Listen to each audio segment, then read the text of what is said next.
바울은 로마서에서 우리의 구원이 우리의 공로에 대한 보상이 아닌 전적인 하나님의 은혜라 하는 사실을 설명하는데 아주 많은 시간을 할애하고 있습니다. 바울은 제일 먼저 모든 사람들이 스스로를 구원할 수 없는 죄인이라는 사실을 말씀하고 있고, 그 다음으로는 자신은 죄인이 아니라고 생각하는 사람들이 왜 죄인이며 그래서 왜 은혜가 필요한지를 설명하고 있습니다. 특별히 하나님이 주신 율법을 잘 지켜왔다고 착각하고 있는 사람들에게 그들 역시 나을 것이 없는 죄인이라 하는 사실을 역설해 왔습니다. 그런데 여러분, 바울이 이렇게 하는 이유는 무엇이겠습니까? 그것은 우리가 우리의 입술로는 구원이 하나님의 은혜임을 고백하면서도 실제로는 은혜로 얻는 구원을 잘 이해하지 못하기 때문일 것입니다. 그래서 어떤 학파는 하나님께서 예수 그리스도의 십자가에서의 역사를 믿는 그 믿음으로 구원을 얻을 수 있는 은혜를 베푸셨지만, 하나님이 은혜를 베푸셨는데 그 은혜를 받을 수 있는 사람은 율법의 행위나 선한 행위로 그 자격을 얻어야 한다, 그렇게 믿는 것입니다. 곧 구원이 하나님의 은혜이기는 하지만 그러나 은혜 받을 만해야 은혜를 받을 수 있다, 이렇게 믿는다는 것입니다. 그리고 많은 사람들이 실제로 은혜로 얻는 구원을 이렇게 이해합니다.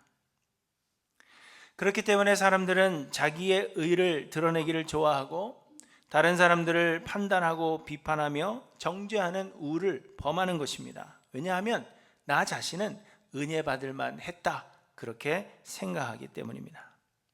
당시 로마에 있던 대부분의 유대인 그리스도인들이 그러했습니다. 그들은 예수 그리스도의 십자가 은혜로 구원을 얻지만 율법의 조항들을 지켜 행하는 그들의 의가 하나님의 은혜를 받을 수 있는 공로가 되었다, 그렇게 생각한 것입니다. 그래서 이방인들도 우리를 구원하시는 하나님의 은혜를 받으려면 율법의 조항들을 지켜야 한다 주장했고, 그런 이방인 그리스도인들을 비판하고 정죄한 것입니다. 그래서 바울은 많은 시간을 할애하여서 율법을 받은 유대인들이나 율법을 받지 못한 이방인들이나 모두 똑같이 죄인들이며 구원은 율법의 행위로가 아닌 전적인 하나님의 은혜라는 것을 설명하고 있는 것입니다. 구원이 전적인 하나님의 은혜임을 바르게 이해하는 사람이라면 자신을 자랑하지 않고 제일 먼저 하나님의 은혜를 감사하며 하나님을 찬양하지 않을 수 없을 것입니다. 나는 자격이 되지 않지만 하나님께서 은혜로 나를 구원해 주셨기 때문입니다. 자격이 안 되는데 그런데도 나를 구원해 주셨으니 어찌 우리가 찬양하지 않을 수가 있겠습니까? 그리고 다른 사람들을 비판하고 정죄하기보다는 내가 거저받은 은혜가 다른 이에게도 흘러가기를 소망하며 기도하고 은혜를 베풀 것입니다. 사랑하는 성도 여러분, 여러분들은 구원이 전적인 하나님의 은혜라는 사실을 진심으로 이해하십니까?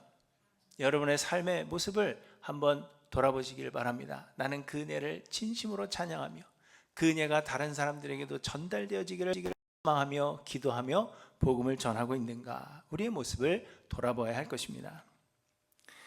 오늘 본문은 여전히 율법의 행위를 주장하고 있는 유대인들에게 바울이 아브라함의 예를 들어 구원을 설명하시는 것입니다. 오늘 본문도 참 쉽지가 않습니다. 말이 막 비슷한 말이 계속 나오죠. 할례시냐 무할례시냐, 무할례시 할례시가 아니라 무할례시고 막 이런 얘기가 나오니까 복잡합니다. 그런데 결과적으로는 예를 들어서 우리의 구원이 어떻게 이루어지고 있는가 하는 것을 보여주고 있는 것입니다. 아브라함은 이스라엘의 시조이며 온 인류의 믿음의 조상입니다. 그런데 이 아브라함이 성경에서 처음 소개된 것은 창세기 12장입니다. 물론 창세기 11장에서 이미 아브라함의 이름이 거론되지만 이는 셈의 족보와 아브라함의 아버지 데라의 족보를 소개하기 위함이고, 본격적으로 아브라함에 대해서 말씀하시기 시작하는 것은 창세기 12장입니다. 창세기 12장에 보시면 하나님께서 어느 날 아브라함에게 나타나셔서는 너는 너의 고향과 친척과 아버지의 집을 떠나 내가 내게 보여줄 땅으로 가라. 이렇게 말씀하십니다. 하나님은 또한 내가 너를 민족을 이루고 내게 복을 주어 내 이름을 창대하게 하리니 너는 복이 될지라. 너를 축복하는 자에게는 내가 복을 내리고 너를 저주하는 자에게는 내가 저주하리니 땅의 목속이 너로 말미암아 복을 얻을 것이라. 이렇게 말씀하셨습니다. 이에 아브라함은 여호와의 말씀을 따라갔다. 그렇게 말씀하고 있습니다. 그래서 사람들은 이를 굉장한 믿음의 행위로 보는 것입니다. 아브라함이 믿음으로 본토 친척 아비의 집을 떠나서 하나님께서 가라 하시는 땅으로 갔기 때문에 하나님께서 아브라함에게 복 주셨다 하는 것이 일반적인 사람들의 생각입니다.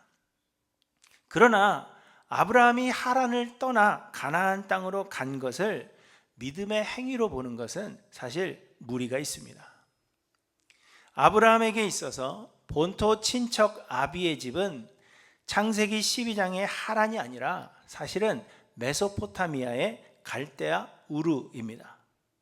창세기 12장 아브라함의 아버지 데라가 아브라함과 나홀과 하란을 낳았는데 하란은 그 아비 데라보다 먼저 고향 갈대아인의 우르에서 죽었다. 그렇게 말씀하십니다. 아브라함의 고향이 어디라고요? 갈대아 우르입니다. 그런데 이 고향인 갈대아 우르를 먼저 떠난 것은 아브라함이 아니라 아브라함의 아버지 데라였습니다. 그가 고향을 떠나 하란이라는 곳으로 간 이유는 정확하게 기록하고 있지는 않지만 아마도 그 아들 하란이 메소포타미아의 갈대아 우르에서 죽은 후로 심경의 변화가 있었을 것으로 여겨집니다.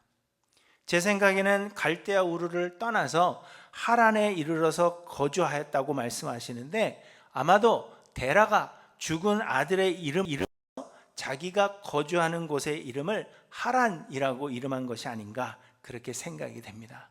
제 생각입니다. 이거는 구원에 큰 영향을 미치지 않기 때문에 하여튼 제 생각을 말씀드리는 겁니다. 아들 하란이 갈대아 우르에서 죽었습니다. 그 심경의 변화로 인하여 갈대아 우르를 떠나게 되는데 하란이라는 곳에 머물러서 그 지역의 이름을 하란이라고 한 것이 아닐까 생각한다는 것입니다. 그런데 창세기 11장 31절에 보시면 데라가 그 아들 아브람과 하란의 아들인 그의 손자 롯과 그의 며느리 아브람의 아내 사레를 데리고 갈대아인의 우르를 떠나 가나안 땅으로 가고자 하더니 하란에 이르러 거기 거류하였으며 데라는 나이가 205세가 되어 하란에서 죽었더라. 이렇게 말씀하십니다. 아들 하란이 죽은 뒤에 데라가 아브라함의 가족과 손자 롯의 가족을 데리고 먼저 가나안 땅으로 가고자 했다.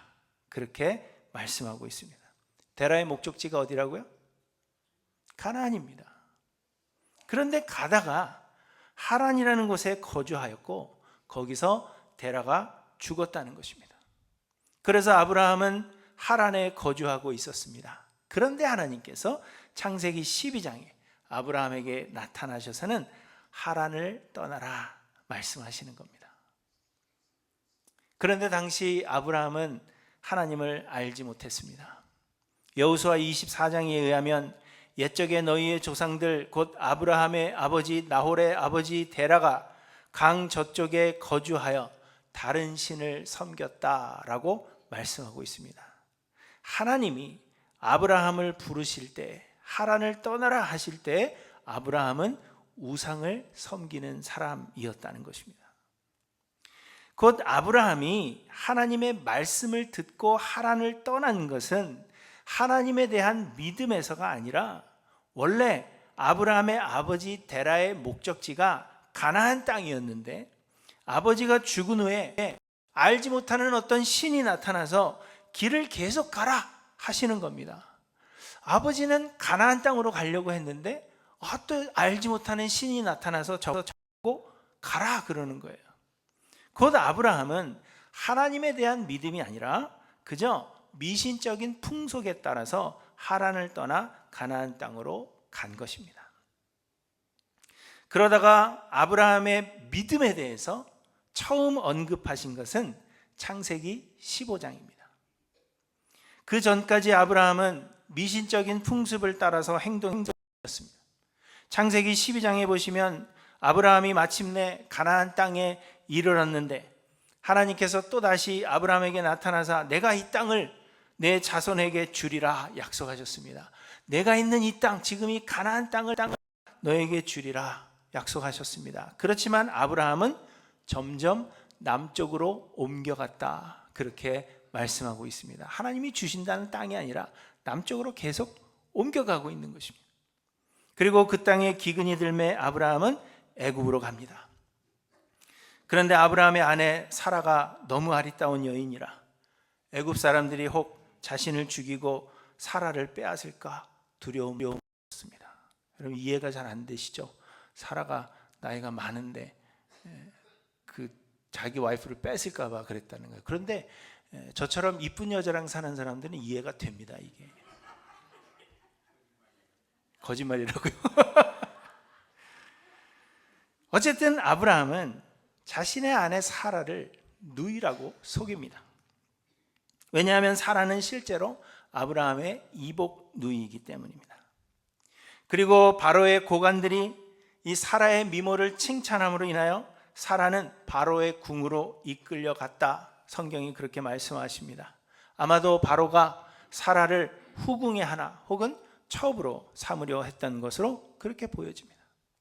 그리고 아브라함은 바로에게서 양과 소와 노비와 암수, 나귀와 낙타를 얻었다, 그렇게 말씀하십니다. 아마도 한 마리씩이 아니라 엄청난 수의 가축을 준 것입니다. 여러분 한번 생각해 보십시오. 이것이 믿음 있는 사람의 행위입니까? 아내를 빼앗기고도 그 대가로 많은 선물을 받았고 어떻게 발뻗고 잠을 청할 수가 있는지 저는 도저히 이해가 되지 않습니다.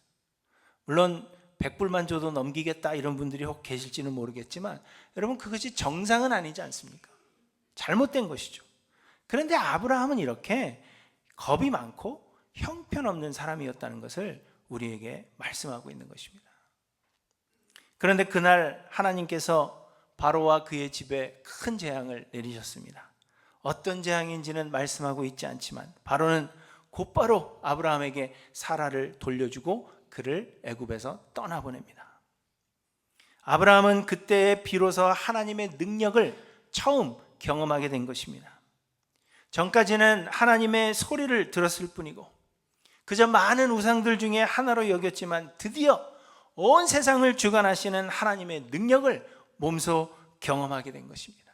한나라의 강대국의 왕의 마음까지도 움직이시는 하나님, 모든 것을 주관하시는 하나님의 그 능력을 경험했습니다. 그 이후로 아브라함과 롯의 소유가 많아져서 그들이 함께 거주할 수 없게 되었고 롯은 소돔과 고모라 땅을 선택하여 아브라함을 떠났습니다. 여러분 함께 생활하던 사람이 자기는 생각지도 않고 자기만은 생각하고 그냥 훅 떠나버렸어요. 여러분 마음이 어떻겠습니까? 그런데 그때에도 하나님은 아브라함에게 나타나셔서 너는 눈을 들어 너 있는 곳에서 북쪽과 남쪽 그리고 동쪽과 서쪽을 바라보라 하시면서 보이는 땅을 내가 너와 내 자손에게 주리니 영원히 이르리라. 내가 내 자손이 땅의 티끌같이 같게 하리니 땅의 티끌을 능히 셀 수 있을진데 내 자손도 세리라. 이런 약속을 주시며 아브라함을 위로하십니다. 그리고 이 이후에 주변의 부족 국가들이 싸움을 하게 되었고 엘람과 연합한 자들이 아브라함의 조카 롯을 사로잡고 그 재물까지 사로잡아갔습니다. 아브라함은 자기 집에서 훈련한 300명을 데리고 쫓아가서 롯과 그의 재물들을 되찾아옵니다.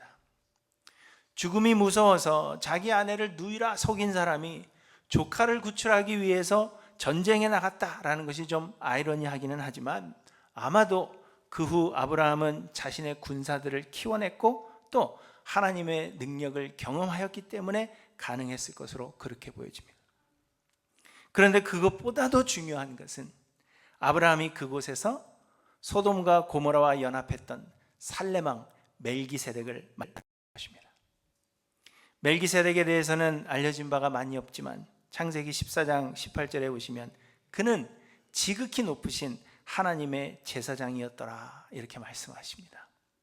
아마도 아브라함은 자기에게 나타나신 그 알 수 없었던 하나님에 대하여 잘 알지 못하였지만 멜기세덱을 통하여 자세히 듣게 되었을 것이라고 생각이 됩니다. 그래서 아브라함은 그가 얻은 것에서 10분의 1을 멜기세덱에게 주었다, 성경이 그렇게 말씀하십니다.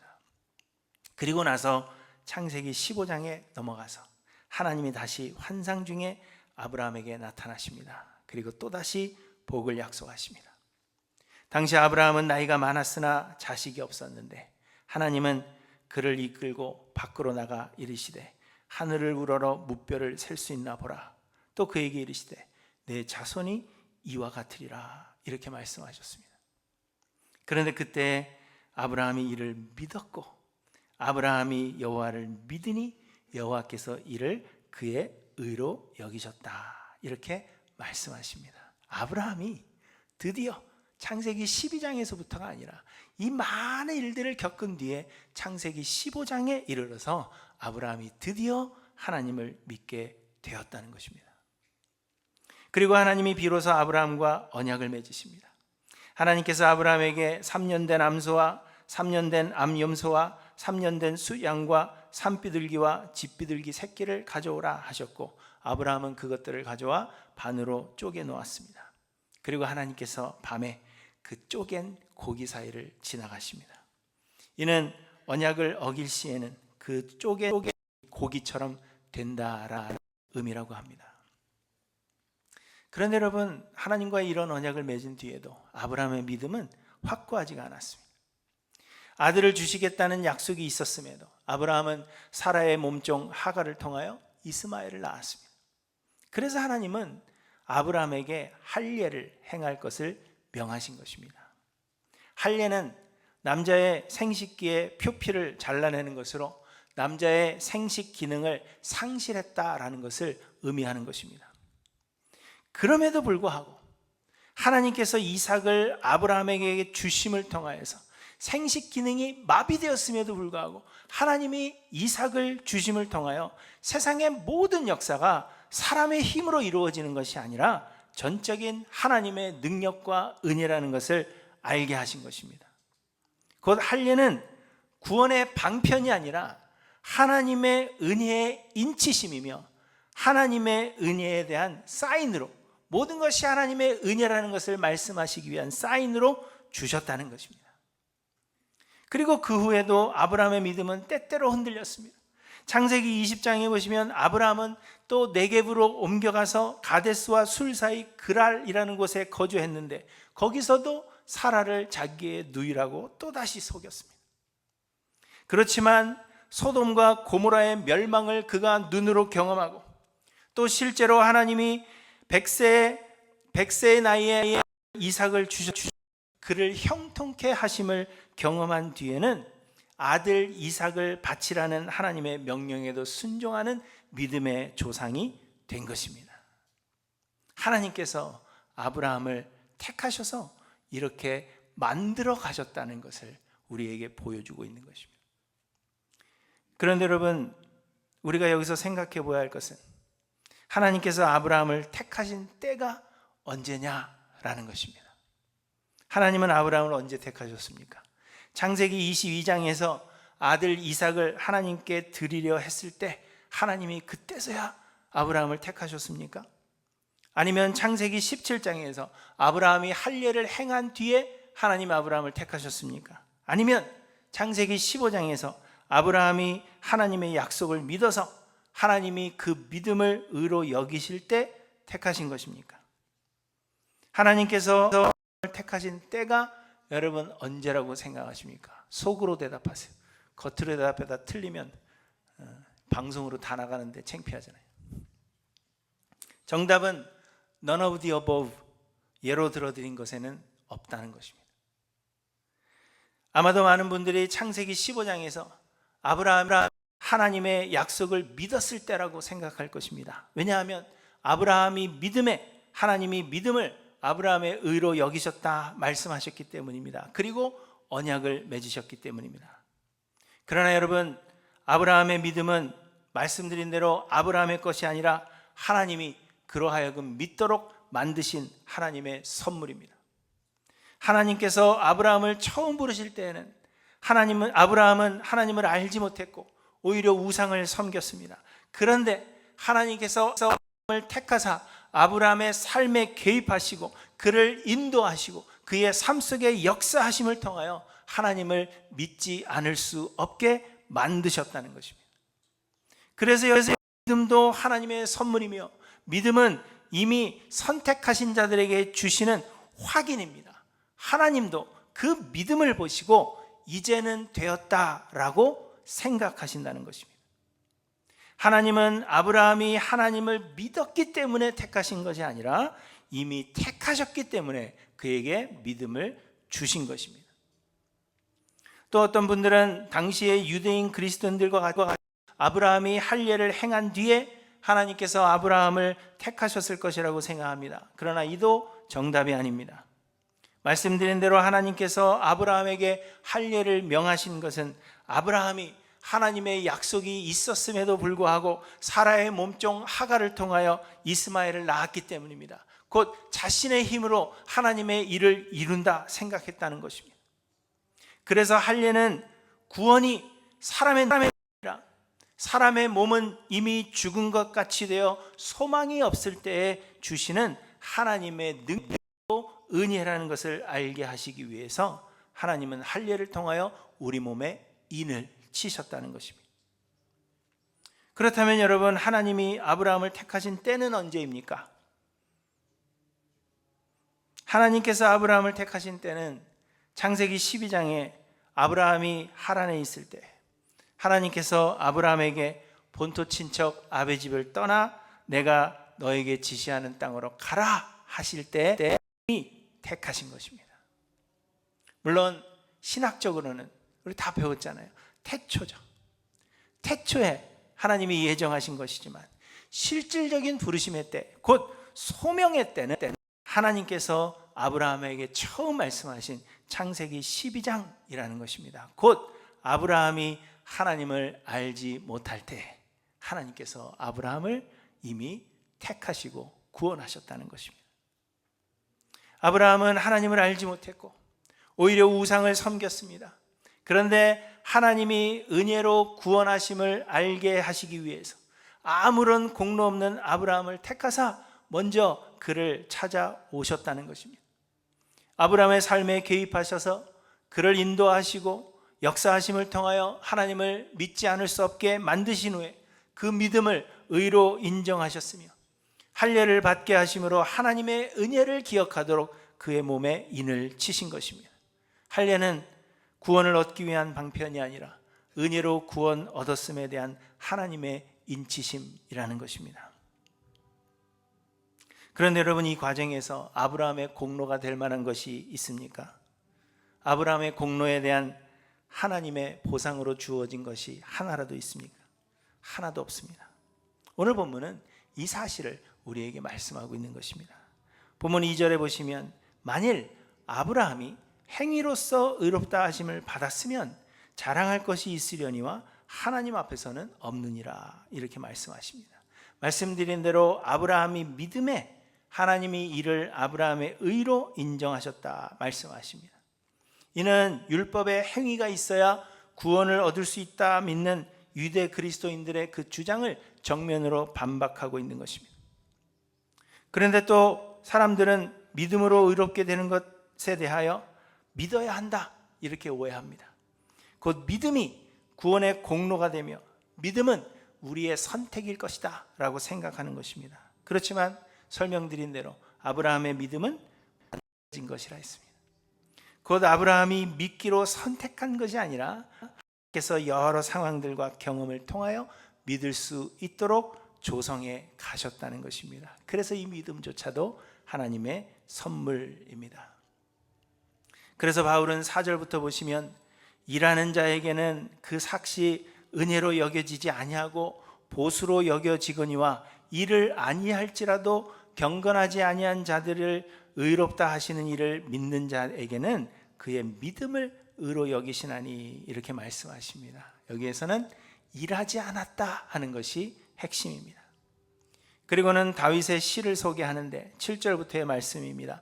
불법이 사함을 받고 죄가 가려짐을 받는 사람들은 복이 있고 주께서 그 죄를 인정하지 아니하실 사람은 복이 있도다 하신 말씀입니다. 믿음도 공로가 아닌 하나님의 선물이며 그래서 구원은 하나님의 은혜라는 것입니다. 은혜 받을 만하기 때문에 은혜를 받은 것이 아니라 구원은 아무런 공로도 자격도 없는 자들에게 거저 주시는 하나님의 은혜라는 것입니다. 또한 9절부터 보시면 그런즉 이 복이 할례자에게냐 혹은 무할례자에게도냐 무릇 우리가 말하기를 아브라함에게는 그 믿음이 의로 여겨졌다 하노라. 그런즉 그것이 어떻게 여겨졌느냐 할례시냐 무할례시냐 할례시가 아니요 무할례시니라.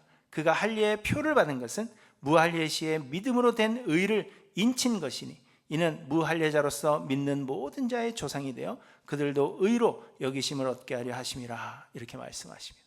아브라함은 할례를 받기 이전에 이미 하나님의 택하심을 입었고 그러므로 할례는 구원의 방편이나 공로가 아닌 은혜로 구원 얻었음에 대한 인치심이라는 것을 말씀하고 있는 것입니다. 이처럼 여러분 구원은 율법의 행위가 아닌 하나님의 선물로 주신 믿음으로 얻는 것입니다.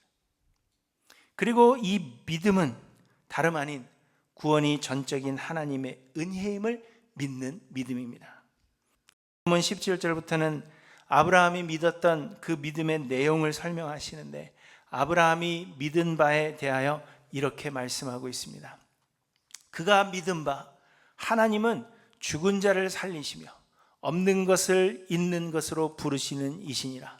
아브라함이 바랄 수 없는 중에 바라고 믿었으니 이는 내 후손이 이 같으리라 하신 말씀대로 많은 민족의 조상이 되게 하려 하심이라. 그가 100세나 되어 자기 몸이 죽은 것 같고 사라의 태가 죽은 것 같음을 알고도 믿음이 약하여지지 아니하고 이렇게 말씀하십니다. 곧 하나님이 아브라함에게 주신 믿음, 아브라함이 가졌던 믿음은 아브라함의 그 인간적 능력으로는 아무것도 할 수가 없고 오히려 그 몸이 죽은 것 같았지만 구원은 그 가운데에 생명을 주시는, 죽은 것 같은 데에서 생명을 주시는 하나님의 능력이라는 것을 믿었다는 것입니다. 그러므로 여러분 우리가 힘써야 할 것은 우리의 행위가 아닌 우리의 믿음입니다.